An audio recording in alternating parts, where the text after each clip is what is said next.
你知道吗？当我们大部分的人还在教小孩子要乖乖听话的时候啊，犹太人的家长早就已经在教他们什么是复利，什么是银行术语了。他们甚至还会在书上滴蜂蜜，然后让小孩子去舔，就是为了要告诉他们一个很重要的观念：知识是甜的，而且是谁都抢不走的财富。这就让人很好奇啦，为什么这个流浪了2000年的民族，几乎每一次都能从零开始，然后迅速的累积财富呢？欢迎来到阿冷的书房，我是你的阅读领航员阿冷。今天我们就要来拆解一本非常厉害的书，叫做《塔木德》。这本书被誉为犹太人的智慧基因库。你想想看，它可是凝聚了超过2000位学者，花了1000多年的时间才淬炼出来的智慧精华。它几乎可以说就是犹太人不管流浪到世界哪个角落，都能从无到有创造财富的一本指导手册。好，那我们这一次就试着从犹太人的视角来看看几个超级有趣，甚至可能有点颠覆你想法的问题。首先，第一个就是为什么塔木德会说我们每一个人啊，其实身上早已经是带着100万金币了？这是什么意思啊？再来第二个问题，为什么犹太家长从来不把听话当成教育的重点？那如果不是教听话，他们到底真正在教的是什么呢？最后一个这个可能真的会让你吓一跳。为什么在塔木德的智慧里，借钱给朋友竟然会被看作是一种愚蠢的行为？好，话不多说，我们就一起来揭开这些秘密吧。好的，我们马上就来解开第一个秘密。这就要从一个故事开始说起了，是关于一位叫做胡利奥的犹太教士和一个名叫费利姆非常绝望的年轻人。故事是这样子的。那个年轻人费列姆啊，他很沮丧，一直在唉声叹气，说自己什么都没有，人生一片黑暗。结果教士胡利奥听了就笑着问他：年轻人，如果出20万金币买走你的健康，你卖不卖？费列姆想都没想，马上就摇头说：开玩笑，当然不卖。胡利奥也没放弃，他又接着问：那好，如果我再出20万金币买走你的青春，让你马上变成一个白发苍苍的老头子，你愿意吗？你猜费列姆怎么回答？当然还是很坚决地说不愿意。这位教士就继续开价，他说要再用20万金币买走他的美貌，再用20万买他的智慧，甚至最后还出价20万要他抛弃良心去做坏事。但你想也知道，费列姆对每一项提议都是非常愤怒的拒绝了。好了，我们来算一下，这个时候胡利奥总共已经开价了多少？健康、青春、美貌、智慧、良心加起来不多不少，正好是100万金币。但是他仍然买不走费列姆身上的任何一样东西。这时候胡里奥就微笑着说出了这句关键的话。这句话哇，真的是一语道破。他也完美地解释了塔木德的第一个财富观：我们身上最珍贵的资产，其实是我们的健康、青春、智慧和良知。这些东西是无价的，它们本身就是我们能够致富的最大本钱呢。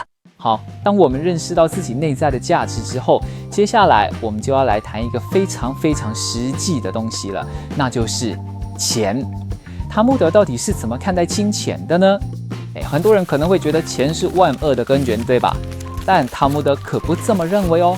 你看这句话，他反而觉得金钱是一种正面的力量，是一种可以维持生命、带来温暖的好东西哦。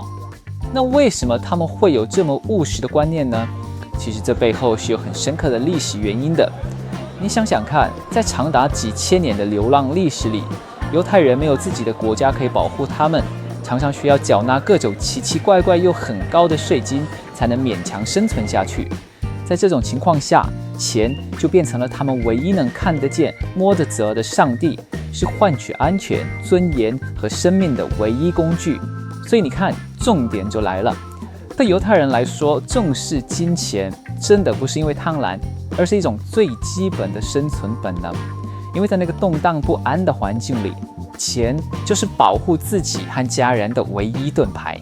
好了，了解他们为什么这么看重钱之后，接下来的重点当然就是怎么做了。我们就来看看塔木德里面那些堪称天才等级的商业游戏规则。我来出个经典的谜题考考你哦。有2个人一起从一个烟囱里掉下来，结果一个人身上弄得脏兮兮的，另一个人却干干净净，请问谁会跑去洗澡？你觉得答案是那个脏的人，对吧？答案可能跟你想的完全不一样哦。塔木德会告诉你，这个问题本身就有问题。你想嘛，怎么可能2个人从同一个烟囱掉下来，一个干净，一个脏？这根本不合逻辑呀！